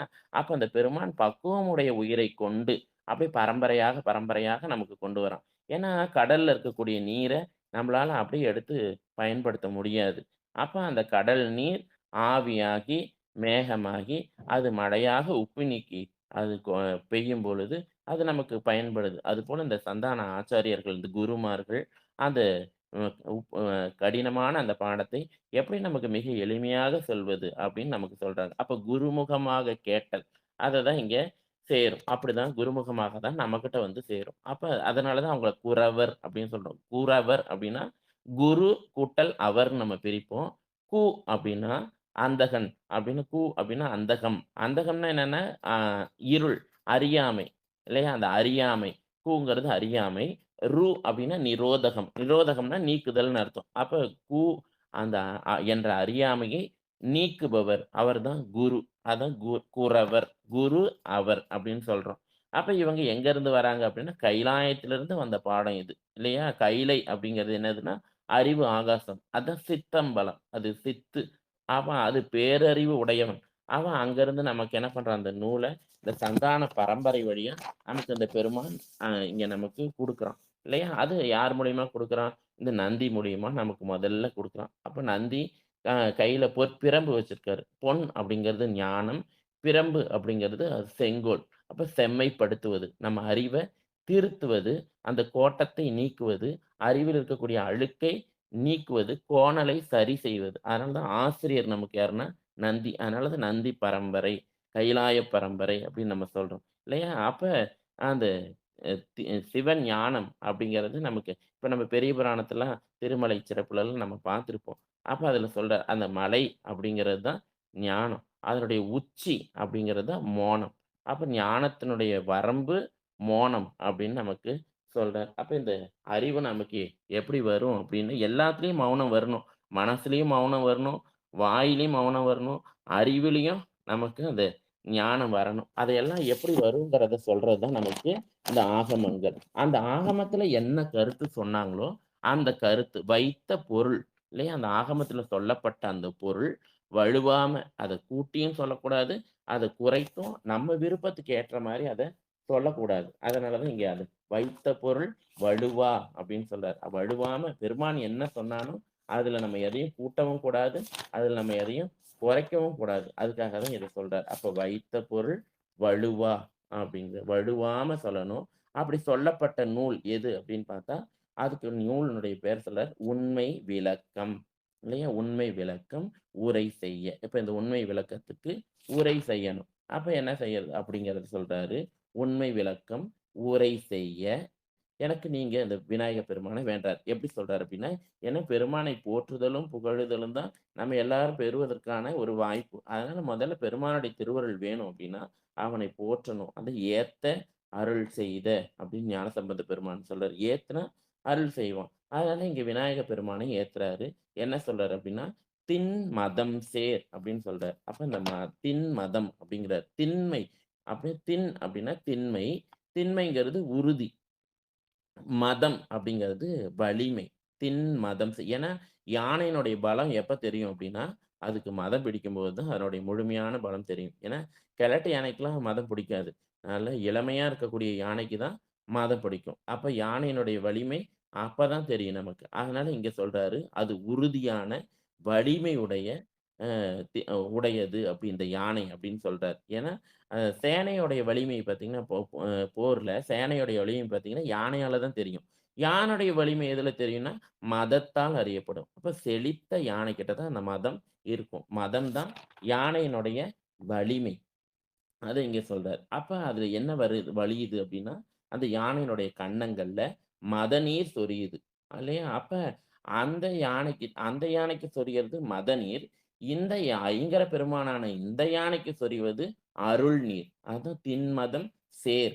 இல்லையா? அந்த மதநீர்ல நம்மள சேர்ப்பான். அந்த ஞானத்தை நமக்கு கொடுப்பவன் அப்படிங்கிறதுனால அத திண் மதம் சேர் அப்படின்னு சொல்றாரு. இல்லையா? அப்ப அ அந்த மதம் அப்படிங்கிறது அந்த விநாயக பெருமானுடைய ஞானத்தை குறிக்குது. அப்ப அந்த மதத்த, அந்த ஞானத்தை விநாயக பெருமான் எல்லோரிடமும் சேர்க்கக்கூடியவர். அதான் திண் மதம் சேர். அப்ப அந்த விநாயக பெருமான் எப்படி இருக்காரு அப்படின்னா, அந்தி நிற. அப்ப விநாயக பெருமானுடைய நிறம் என்ன அப்படின்னா, அந்தி நிறம். ஏன்னா சிவபெருமானுக்கு தான் செம்மேனியம்மான் அப்படின்னு பேரு. ஆனா இங்க விநாயக பெருமானுக்கு என்ன சொல்றாரு? அந்தி நிற. ஏன்னா இது விநாயக பெருமான் ஒரு இடத்துல ஒரு கோயில்ல தனியா இருக்கிறாருன்னா, ஒரு ஒரே விநாயக பெருமான் மட்டும் இருக்காருன்னா, அது கண்டிப்பா அது சிவபெருமான் தான். ஏன்னா விநாயக பெருமானும், சிவபெருமானும் வேற வேற இல்லங்கிறது தான் இங்க சொல்றாரு. அப்படி திண் மதம் சேர் அந்தி நிற.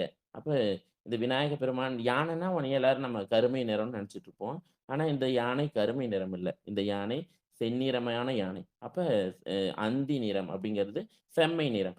ஏன் அத சொல்றாரு அப்படின்னா, நம்ம அறிவை செம்மைப்படுத்துறதுனால, இந்த யானையினுடைய நிறமும் எப்படி இருக்குன்னா, செம்மையாவே இருக்கு. இல்லையா? அதனால செம்மை நிறம். இல்லையா? அந்தி வானத்தினுடைய நிறத்த தான் என்னன்னு சொல்றாங்க?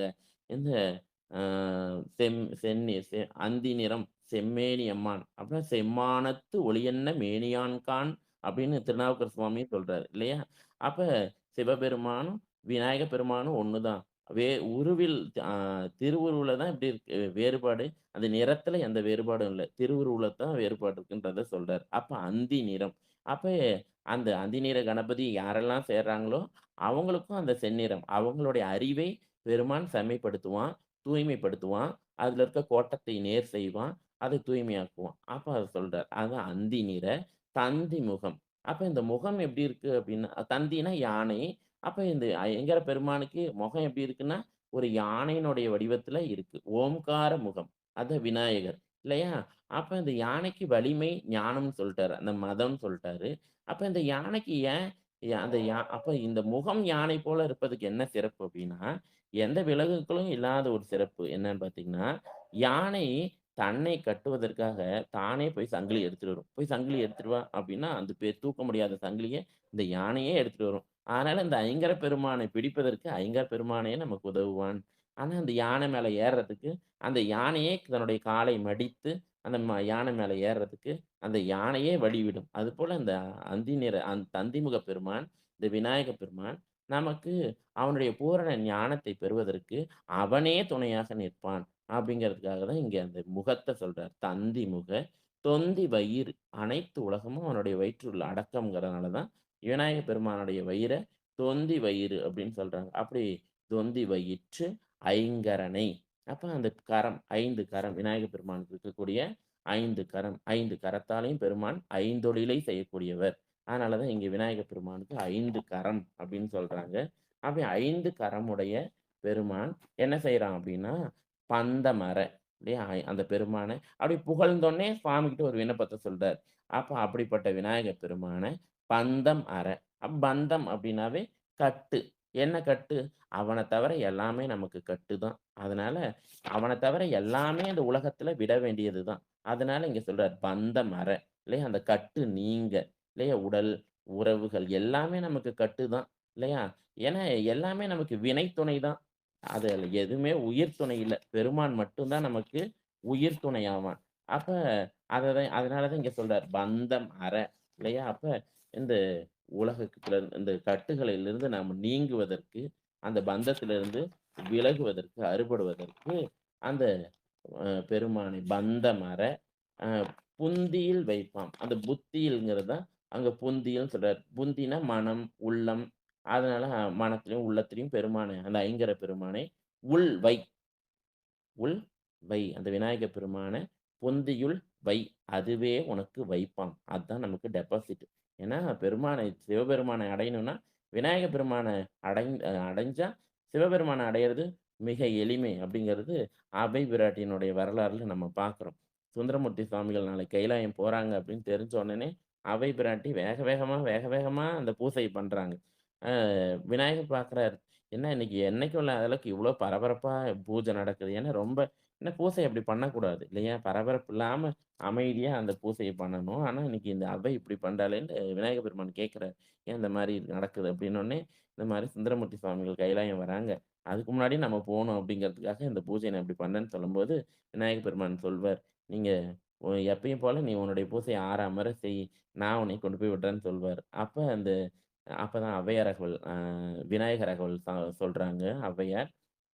அப்ப விநாயக பெருமான் தன்னுடைய துதிக்கையால அவ்வை பிராட்டிய எடுத்து மேல விடுறாரு. அதனால விநாயக பெருமான வழிபட்டா, பெருமானை அடைவது மிக மிக எளிமை அப்படிங்கிறது தான். ஏன்னா, அ இந்த சித்தாந்தங்கிறதே ஒரு இரும்பு கடலை இல்லையா? அந்த இரும்பு கடலைய பொறிக்கடலையாக்குபவர் விநாயக பெருமான். அது நூல்கள்ல நம்ம பார்க்குறோம். இல்லையா? கணபதி பூஜை கைமேல் பலன் அப்படின்னு நெறைய அந்த விநாயக பெருமான வழிபடுறதுனால, எல்லாமே நமக்கு மிக எளிமையாக கிடைக்கும். அப்படிங்கிறத இந்த பாடல்ல நமக்கு சொல்றாரு.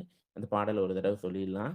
"வண்மை தரும் ஆகம நூல் வைத்த பொருள் வழுவா உண்மை விளக்கம் உரை செய்ய திண்மதம் சேர் அந்திநிற தந்திமுக தொந்தி வயிற்று ஐங்கரனை பந்தமர புந்தியில் வைப்பாம்." இந்த வைப்பாம் அப்படிங்கிறத "புந்தியுள் வை" அப்படின்னு நமக்கு கட்டளையிடுறாரு. அதுவே நமக்கு வைப்பாம். அதுதான் நமக்கு டெபாசிட். பெருமானை அடையறதுக்கு அதுதான் நமக்கு அந்த செம்மேனி அம்மானுடைய ஞானத்தை பெறுவதற்கு முதல்ல விநாயக பெருமானை வணங்கி, விநாயக பெருமான எந்த தடையும் வந்துடக்கூடாதுன்னு வேண்டி, முதல்ல அவனை நம்ம புத்தியில வைக்கிறது தான். ஏன்னா, இப்ப சிவபூஜை பண்றப்ப கூட நம்ம அதான் விநாயக பெருமான்ட்ட இந்த பூசைக்கு எந்த விதமான இடையூறும் வந்துடக்கூடாது. இந்த சிவபூஜைக்குன்னு நம்ம விண்ணப்பத்த யார்ட்ட வைப்போம் அப்படின்னா, விநாயக பெருமான்ட்ட தான் அந்த விண்ணப்பத்த சொல்லுவோம். அதனால விநாயக பெருமான முதல்ல நம்ம மனவாசகம் கடந்தா வணங்கி, காப்பு செயல் செய்து இந்த நூல தொடங்குறார். திருச்சிற்றம்பலம். இந்த அளவுல இன்னைக்கு நம்ம நூல் நிறைவு செய்வோம். வரக்கூடிய பாடல்கள அடுத்தடுத்த வகுப்புல நம்ம சிந்திப்போம். திருச்சிற்றம்பலம். தென்னாருடைய சிவனே போற்றி, எந்நாட்டவர்க்கும் இறைவா போற்றி, எம்பிரான் திருஞான சம்பந்த பெருமான் திருவடிகள் போற்றி போற்றி. திருச்சிற்றம்பலம். நன்றிங்க. சிவாய திருச்சிற்றம்பலம், தில்லையம்பலம். அன்பர்களுக்கு வணக்கம். நீங்கள் கேட்டுக்கொண்டிருந்ததும், பார்த்துக் கொண்டிருந்ததும் சிவநெறியே சீரான வாழ்வு தரும் என்கிற டெலகிராம் சேனல் மூலம் செவ்வாய்க்கிழமைகள் தோறும் இரவு 8 மணிக்கு சித்தாந்த சைவம் என்கிற தலைப்பின் கீழே சைவ சித்தாந்த வகுப்பு பார்த்து வருகிறோம். அந்த வகையிலே கடந்த 2 செவ்வாய்க்கிழமைகளாக நாம் சைவ சித்தாந்தத்தினுடைய அறிமுக வகுப்புகளை பார்த்தோம். எம்பெருமானுடைய திருவருள் கருணையினாலே இந்த பெருமுயற்சியை நாம் எடுத்திருக்கிறோம். செவ்வாய்தோறும் இரவு 8 மணிக்கு சைவ சித்தாந்தம் வகுப்பு எடுக்கலாம் என்று அதற்கு இசைவு தெரிவித்து ஒப்புக்கொண்ட சேலம் மாவட்டம் ஆத்தூரில் வசிக்கக்கூடிய சித்தாந்த ரத்தனம் சிவத்திரு ஸ்ரீதேவ் என்கிற சிவனேசன் ஐயாவுடைய பொற்பாதங்களை மனமொழி மெய்களாலே வணங்கி மகிழ்கிறோம். ஐயா அவர்கள் ஒப்புக்கொண்டு இந்த வகுப்பை எடுக்க சம்மதித்தார்கள். அந்த வகையிலே அவர்களை மீண்டும் நான் மனமொழி மெய்களாலே வணங்கி மகிழ்கிறோம். நமக்கெல்லாம் சித்தாந்த வகுப்பு எடுப்பதற்கு ஒரு வாய்ப்பு. பல்கலைக்கழகங்களில் 3 ஆண்டு 2 ஆண்டு நாம் படித்து பட்டம் பெறுவது போல வாய்ப்புகள் அதிகமாக இருந்தாலும் நமக்கு ஒரு எளிமையாக ஒரு வீட்டில் நம்முடைய முற்றத்துக்கே வந்து ஒரு வகுப்பு எடுக்கக்கூடிய ஒரு சூழலை இன்றைக்கு இணையதளம் நமக்கு வழங்கியிருக்கிறது. அந்த வகையிலே நமக்கெல்லாம் சித்தாந்தத்தை எளிமையாக கைபேசியிலேயே நமக்கு ஒரு வகுப்பை நமக்கு எடுத்து கொடுத்திருக்கிறார்கள். ஐயாருடைய பொற்பாதங்களை மீண்டும் மனமொழி மெய்களாலே வணங்கி நிகழ்ச்சிக்கு வருகை தந்திருக்கக்கூடிய அனைத்து அடியார் பெருமக்களுடைய பொன்னார் திருவடிகளையும் மனமொழி மெய்களாலே வணங்கி நிகழ்ச்சியை நிறைவு செய்யலாம். நிறைவு செய்வதற்கு முன்பதாக குறிப்புகள். என்ன குறிப்புன்னா, இன்னைக்கு உண்மை விளக்கம் இந்த தலைப்பை பார்த்தோம். அதுல காப்பு, இந்த முதல் காப்பு செய்யுள் எடுத்து ஐயா எடுத்து ஏம்பினாங்க. அதுக்கு முன்னாடி ஒரு 1/2 மணி நேரம் என்ன பேசினாங்கன்னா, இந்த மெய்கண்டார் அவர் பிறந்த விதம், அவருடைய அப்பா அம்மா தவம் செஞ்ச விதம், அவருக்கு அருள் புரிந்த விதம், இந்த குருமார்களுடைய மரபு, அந்த வரிசையை சொன்னாங்க. அந்த குறிப்பு நீங்க எடுத்து வச்சுக்கணும். காரணம் என்னன்னா, சைவ சித்தாந்தத்தை பொறுத்தவரையிலும் கைலாய மரபு, நமக்கு சிவபெருமான் கைலாயத்திலிருந்து நமக்கு எப்படி இதை அறிவிச்சிருக்கிறார். அதாவது உலகத்தினுடைய இயல்பை தெரிந்து கொள்ளாமலே இறந்து விடக்கூடாது.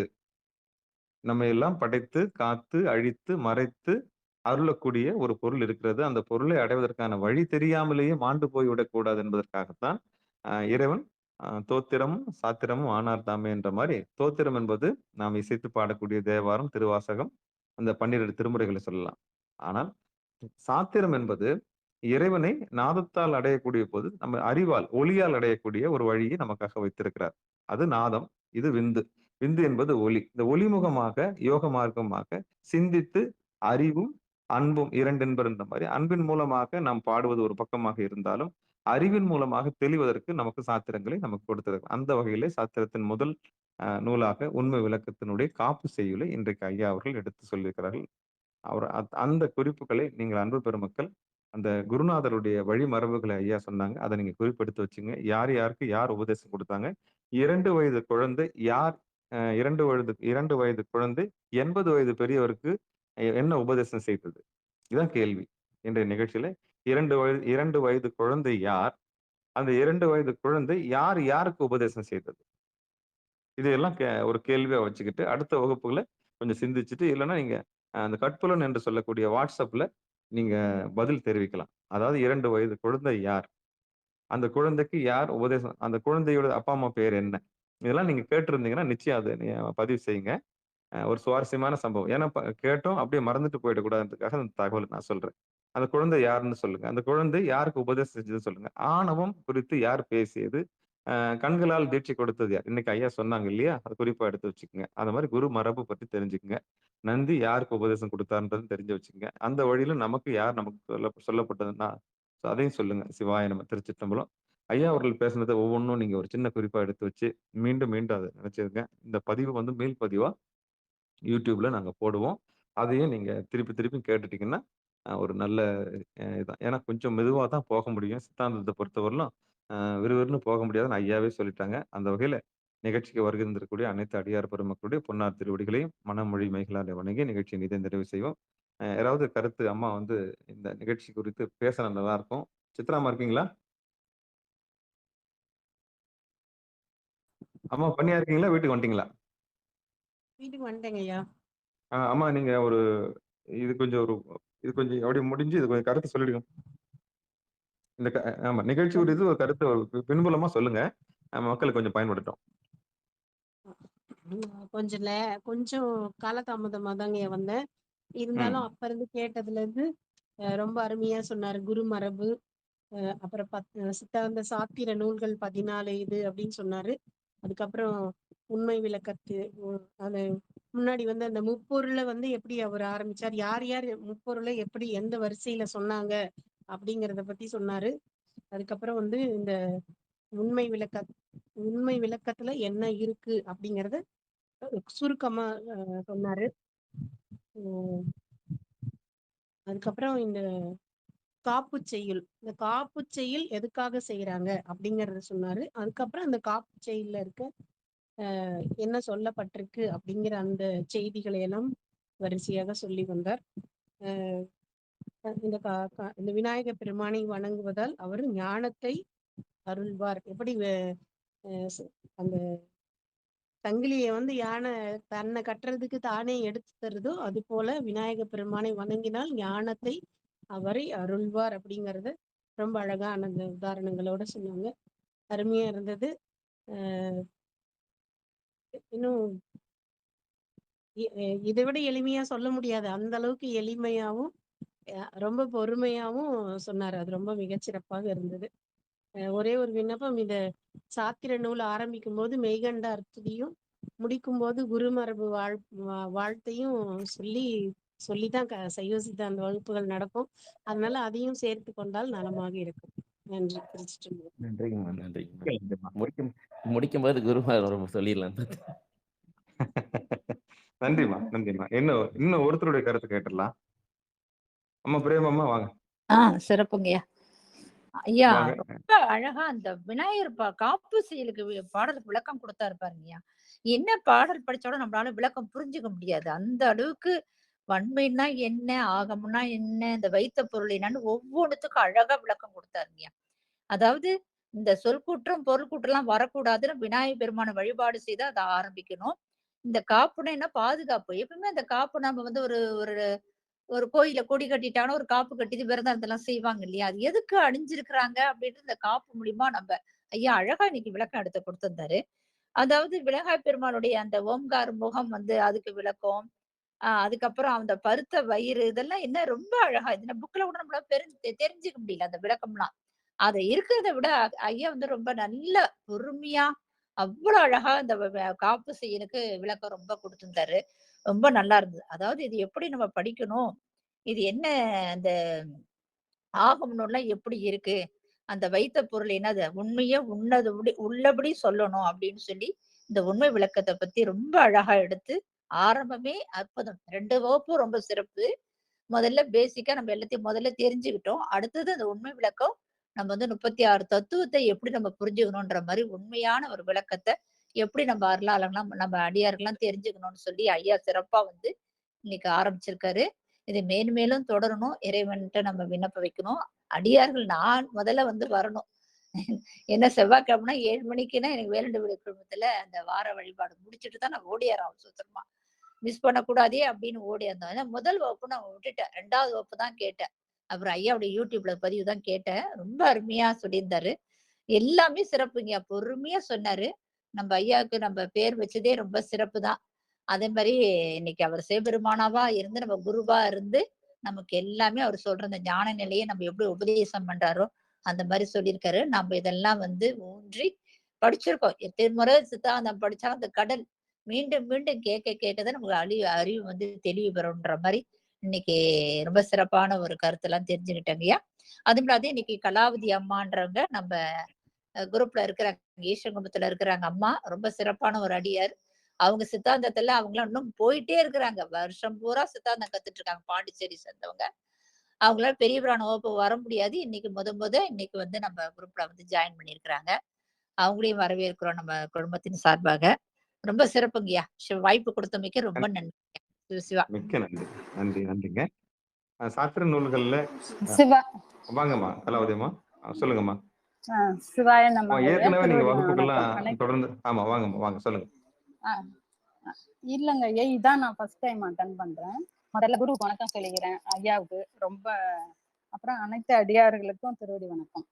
ஆஹ் நான் வந்து இப்பதான் இந்த குழுமத்துல வந்து அட்டன் பண்றேங்க ஐயா. யூடியூப்ல தான் அந்த 2 வகுப்பையும் பார்த்தேன், கேட்டேன். அது கேட்டோனே எனக்கு ரொம்ப பிடிச்சு போய் தான் உங்களுக்கு கால் பண்ணி நான் இதுல இப்படி ஜாயின் பண்ணேன். இப்ப பிரேமா அம்மா இந்த குரூப்ல இருக்காங்கன்னு இப்பதான் எனக்கு தெரியும். அவங்க சொல்லியிருக்காங்க, அந்த ராத்திரி 10 மணி பெரிய புராணம்லாம் சொல்லியிருக்காங்க எங்க வகுப்புல. ஆனா நான் அன்டைம்ன்றதால நான் அப்ப கலந்துக்கிறதுக்கு முடியாம போயிடுச்சு. இது ரொம்ப நல்லா அருமையா சொன்னாருங்க ஐயா. ஆ அப்படியே எனக்கு சொல்லும்போது அவ்ளோ அருமையா இருந்தது இந்த வகுப்பு. மெயினா எப்படி நிலை மாறாதது அப்படின்றது, நான் அதாவது பதிக்கு சொன்னது நித்த பொருள் என்றும் அழியாதது அப்படின்னு சொன்னாரு. வாக்கிற்கும் மனத்திற்கும் கற்பனைக்கும் கடந்து நிற்பவர் தான் அதீதன். அதீதன்னா அகப்படாதவன், கோசரன்னா அகப்படுபவர் அப்படின்லாம் ரொம்ப அருமையா சொன்னாருங்க ஐயா. அதுல இன்னொன்னு ரொம்ப சிறப்பு. அந்த வழி வழியா அவங்க ஸ்ரீகண்ட பரமேஸ்வரர்கிட்ட இருந்து நந்தி பகவானுக்கு, நந்தி பகவான்ல இருந்து 4 பேர் சனத்குமார, சனாதரர் அவங்களுக்கெல்லாம் அந்த வழி வழியா வந்தது சத்தியஞான தரிசினிகள், பரஞ்சோதி முனியர், அப்படி கைலாயத்திலேயே இருந்து அவங்கெல்லாம் தெரிஞ்சுக்கிறதாக அகச்சாந்தான குறவர்கள்னு சொன்னாரு. இதுல ரொம்ப சிறப்பு என்னன்னா, அந்த தூள அந் ஆம், அருந்ததி நியாயம்னு ஒண்ணு சொன்னார். புதுசா எனக்கு இருந்ததுங்க ஐயா. அத காட்டி அந்த இன்னொரு நட்சத்திரம் பேர் சொன்னாரு. அத காட்டி தான் இந்த அருந்ததி நட்சத்திரத்த காமிப்பாங்க. வசிஷ்டர் நட்சத்திரம். வசிஷ்டர் நட்சத்திரம். அது மாதிரிதான் இது உலகத்தை காட்டி, இதுல மனவாசம் கிடந்தாரு அப்படி நமக்கு உலகத்தை காட்டி, அப்புறமா உயிரை காட்டி, அப்புறம் இறைவனை பிடிக்கிறது அப்படின்னு சொல்லி இப்படி சொல்லியிருக்காரு. மனவாசம் கடந்தாருன்னு சொன்னாரு. ஆமாமா. ரொம்ப அது நீங்க அருமைங்க. நீங்க நீங்க சரியா குறிப்பெடுத்திருக்கீங்க. எனக்கும் அது சரியா பட்டது. காரணம் என்னன்னா, கண்ணுக்கு தெரியாத பொருள் இறைவன். அப்படித்தானே? ஆமாங்க ஐயா, அப்படிதான் அப்ப சொன்னாரு. இறைவனும் உயிரும் கண்ணுக்கு தெரியாத ஒரு பொருள். அப்படிதானே? பொருள் அப்படிதான் ஆமா. சொன்னாருங்க. அப்ப அதாவது 3வதா இதுதான் ஒரு பொருள் உலகம் தான் தெரியுது. அதுதான் இத காமிச்சிட்டு அதெல்லாம் காமிக்கிறார் காமிக்கணும் அப்படின்னு அப்படி சொல்லும்போது, எப்படி அந்த அந்த விஷயம் காமிக்கிறாரு. எனக்கு ஆமா. உம் அந்த விஷயம் எனக்கு ரொம்ப அது பிடிச்சது. ரொம்ப சிறப்பா காரணம்னா, இருந்தது. ஆமா முதல்ல அந்த எது தெரியுதோ அந்த நட்சத்திரத்த காமிச்சு, அதுக்கப்புறம் தெளிவா தெரிஞ்ச பிறகு அதுக்கு பக்கத்துல ஒரு சின்னதா ஒண்ணு இருக்கு பாருங்க. அதுதான் வந்து ஆஹ் அருந்ததி அப்படின்ற மாரி கண்ணுக்கு தெரியக்கூடியது பாசம்.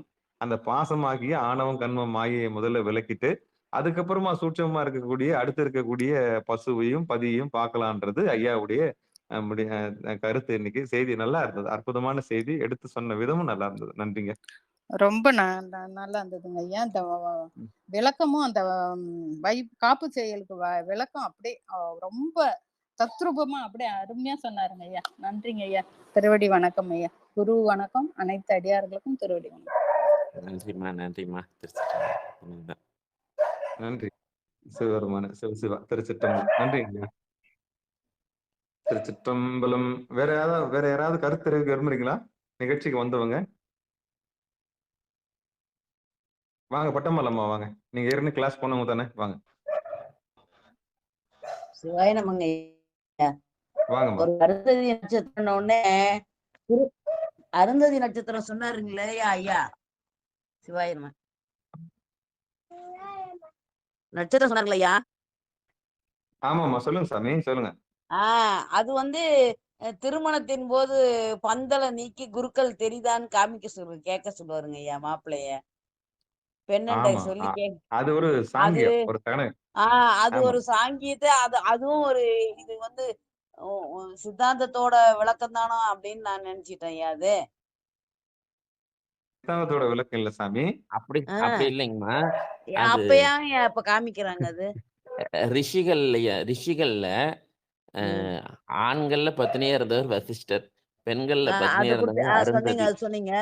ஆமா, அதனால அவங்கள பார்க்க சொல்லுவாங்க. அந்த திருமண நேரத்துல அவங்கள நினைக்கணும், அந்த கற்பு நெறி வழுவாம வாழணுங்கிறதுக்காக அதை சொல்லுவாங்க. நன்றிங்க ஐயா. அடுத்து ஆகமம்ன்றதுக்காக வேண்டி அதுக்கு விளக்கம் கொடுத்தது ரொம்ப நல்லா இருந்ததுங்க ஐயா. காப்புன்றது வந்து பாதுகாப்புன்னு சொல்லி சொன்னீங்க. அதனாலதான் அந்த திருவிழாவும் போதெல்லாம் கூட மஞ்சள் போட்டு காப்பு கட்டிக்கிறாங்க கையில அப்படின்றது எனக்கு அது புரிஞ்சுதுங்க. 2வது வந்துட்டு இந்த நந்தியம்பெருமான் வந்து ஸ்ரீகண்ட பரமேஸ்வரருடைய சிஷ்யன்னு சொன்னீங்க. வேதன பெருமானுடைய மெய்கண்டார் 2 வயதுக்கு அவருக்கு அவ்வளவு ஞானம் வந்ததுன்னு அப்ப சொன்னீங்க. அது புரிஞ்சுதுங்க ஐயா இப்போ. அந்த உண்மை விளக்கத்துக்கு வந்து நீங்க விளக்கம் சொன்னீங்க இல்லையா? அந்தி நிற தந்தி முக பாட்டுக்கு. அந்த அந்தி நிறன்றது வந்து நான் வந்து அந்தி நிறம்னா சாயந்தரம் தான் நான் நினைச்சிட்டு இருந்தேன்யா. அந்தி நிறம்னா அது அந்தி சூரியன் நிறம்னா வந்து அதம்மா அந்த சூரியன் மாலையில இருக்கக்கூடிய நிறம் தான் அது. நிறம் அப்படின்னு நினைச்சிட்டேன்யா. நீங்க வந்துட்டு அது வந்து சுவாமியோட நிறத்தை வச்சுதான் அதை சொன்னீங்கன்றத புரிஞ்சுக்கினேன் ஐயா நானு. இதுவரையிலும் எனக்கு நல்ல விளக்கமா இருந்ததுங்க ஐயா. மிக்க உண்மை மகிழ்ச்சி. விளக்கத்துக்கு சொன்ன அந்த நன்றி, ஒரு நன்றி. பாட்டுக்கே நீங்க இவ்வளவு கருத்து சொன்னது ரொம்ப ஆழ்ந்து சிந்திச்சுட்டு இருந்தேன் ஐயா நான் சொன்னது. சிவ சிவா திருச்சிற்றம்பலம். நன்றிங்க ஐயா, ஏன்னா நன்றிங்க. சித்தாந்தத்தை வந்து ரொம்ப வேகமாவும் போகக்கூடாதுன்ட்டாங்க ஐயா. நின்னு நிதானமா தான் புரிஞ்சுக்கணும் அப்படின்ட்டாங்க.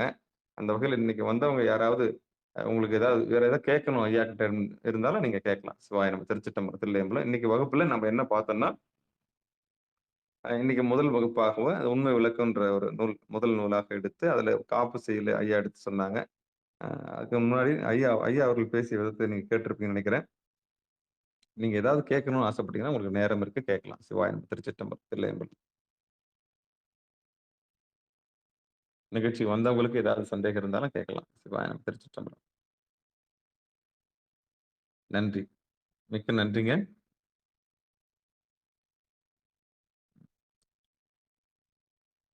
திருச்சிற்றம்பலம், தில்லையம்பலம். ஐயா ஸ்ரீதேவி ஐயா அந்த குரு மரபு சொல்லி நிறைவு செய்திடலாங்க. ஐயா சொல்லுங்க. அந்த குருநாதருடைய பாட்டு தானே? ஆமாங்க, சொல்லிடலாங்க. திருச்சிற்றம்பலம். பாடிடுங்க.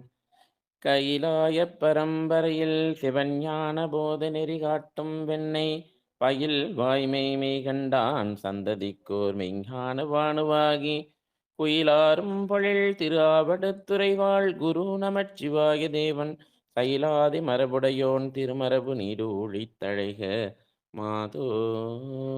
திருச்சிற்றம்பலம். நன்றி. நன்றிங்க. நன்றி, நன்றி சார். நன்றி. திருச்சிற்றம்பலம். அன்பர்களுக்கு வணக்கம். நீங்கள் கேட்டுக்கொண்டிருந்ததும் பார்த்துக் கொண்டிருந்ததும் சிவநெறிய சீரான வாழ்வு தரும் என்கிற டெலகிராம் சேனல் மூலம் செவ்வாய்க்கிழமைகள் தோறும் இரவு 8 மணிக்கு சித்தாந்த சைவம் என்கிற தலைப்பின் கீழே சைவ சித்தாந்த வகுப்பு நாம் கடந்த 2 செவ்வாய்க்கிழமைகள் அறிமுக வகுப்பு எடுத்தோம். இன்று நாம் இந்த நிகழ்ச்சியினுடைய அந்த சித்தாந்த வகுப்பினுடைய முதல் பாடமாக உண்மை விளக்கம் என்கிற நூலை நாம் இன்னைக்கு எடுத்து கையில் எடுத்திருக்கிறோம். ஐயா அவர்கள் எடுத்து வழி நடத்தியவர்கள் ஐயா சேலம் மாவட்டம் ஆத்தூரில் வசிக்கக்கூடிய சித்தாந்த ரத்தனம் சிவத்திரு ஸ்ரீதேவ் என்கிற சிவனேசன் ஐயா. ஐயா அவர்கள் நம்முடைய நிகழ்ச்சியை வழிநடத்தி அற்புதமாக இன்றைக்கு விளக்கம் சொல்லியிருந்தார்கள். உண்மை விளக்கத்திலே முதல் காப்பு செயலுக்கு இன்றைக்கு வகுப்பு எடுத்திருக்கிறார்கள். அந்த காப்பு செயல் குறித்து இந்த 1 மணி நேர நிகழ்ச்சி குறித்த இது மேல்பதிவு நம்முடைய நிகழ்ச்சியில மீண்டும் ஒளிபரப்பப்படும். அன்பு பெருமக்கள் அதை கேட்டு பயன்பெறும்படி தனி பணிவன்போடு கேட்டுக்கொள்கிறோம். நிகழ்ச்சி நிறைவு செய்வதற்கு முன்பதாக வாழ்த்து. மண்ணில் நல்ல வண்ணம் வாழலாம் வைகளும் எண்ணி நல்லகதிக்கு யாதும் ஒரு குறைவில்லை கண்ணின் நல்லதரும் கழுமல வல்லநகர் பெண்ணின் நல்லாளோடும் பெருந்தகை இருந்தது தனம் தரும் கல்வி தரும் ஒரு நாளும் தளவரியா மனம் தரும் தெய்வ வடிவம் தரும் நெஞ்சில் வஞ்சமில்லா இனம் தரும் நல்லனையெல்லாம் தரும் அன்பர் என்பவருக்கு கனம் தரும் பூங்குழலால் அபிராமி கடைக்கண்களே ஆரியரு தடந்தோல் வாழ்க அருமுகம் வாழ்க விற்பை கூறு செய் தனிவேல் வாழ்க குக்குடம் வாழ்க செவ்வேல் ஏறிய மஞ்சை வாழ்க ஆனைதன் அணங்கு வாழ்க மாறிலா வள்ளி வாழ்க வாழ்க சீர் அடியார் எல்லாம் வான்மிகில் வழாது பெய்க மலிவலம் சுரக்க மன்னன் கோன்முறை அரசு செய்க குறைவிலாது உயிர்கள் வாழ்க நான்மறை அறங்கள் ஓங்க நெற்றவம் வேள்வி மல்க மேன்மைகள் செய்வ நீதி விளங்குக உலகமெல்லாம் மேன்மைகள் செய்வ நீதி விளங்குக உலகமெல்லாம் மேன்மைகள் செய்வ நீதி விளங்குக உலகமெல்லாம். மீண்டும் ஒரு முறை நம்முடைய நிகழ்ச்சிக்கு வருகின்ற அனைத்து அடியார் பெருமக்களுடைய பொன்னார் திருவடிகளையும் மனம் மொழி மேகலாலை வணங்கி நிகழ்ச்சியை மீது நிறைவு செய்வோம். மீண்டும் அடுத்த செவ்வாய்க்கிழமை இரவு 8 மணிக்கு சித்தாந்த சைவம் என்கிற தலைப்பின் கீழே நம்முடைய உண்மை விளக்கம் நிகழ்ச்சி தொடரும். திருச்சிற்றம்பலம் தில்லையம்பலம். நன்றிங்க. அனைவருக்கும் வணக்கம்.